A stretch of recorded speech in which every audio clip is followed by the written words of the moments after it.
What was your biggest struggle in the first short term? I think that it's not a merit-based society. So here I am, like, getting all the grades. I'm like, look, I can work hard and be, get where I want. And this not like, I think, even with streaming, I'm sure like you can be the best streamer, but I mean, I guess, that is more of a skill-based thing.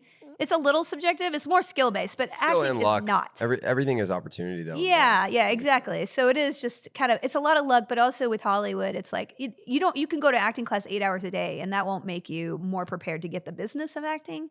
And so the business of creativity, and my book that I wrote is more about like developing your own inner creativity and how important it is to get into your life in a funny, way. But, to me, the business was something I was like, oh, I don't know how to do this, and I was this weird girl who was way too confident for my looks. I mean, I'm fine, but I'm not. Hollywood standards are like, woo, everyone is gorgeous. So, if you're a little quirky, you're a little off, you play video games and you're a woman, you're like, what? Don't talk about that. It's weird. Well, especially... I'm so curious. More recently than 5 years ago. Yeah, I think exactly. Probably now it might be a little different. And I think it's, with Marvel movies and everything, I think the weirdness has been a little bit more embraced. Hopefully, yeah. So did you know anybody in LA?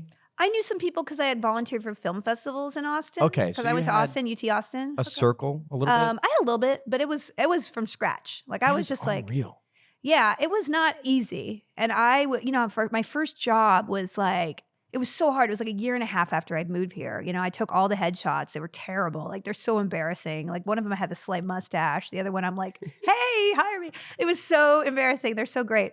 But my first job was like a Starburst commercial, and the director hated me. And he kept talking about how white I was because it was a summer campaign. Jesus. And so like it was very odd.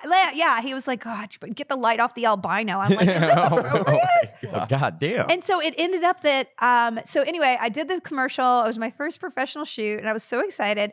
And they gave me the times that it would air. And so it was like 11:30 on MTV at PM, So I told my whole family, hey, watch, I'm going to be on TV finally. And they cut me out. No. They cut me out. That director had it out for you. They Still did. got paid though, right? I mean, I did it. I got in the union. We'll Then take that. my first check was for a movie called Serial Killers, where in the audition, the director asked me to get topless because it was for the character. And then I was like, no, but then he still hired me to be the best friend of the girl. I guess he convinced to be naked. And I was paid $90 for like 4 days of work because it was non-union, and the check bounced. So that is tragic. Yeah, I have it framed on my wall because that's what Hollywood is for me. Like that irony. Yeah, what a beautiful memento. Wow.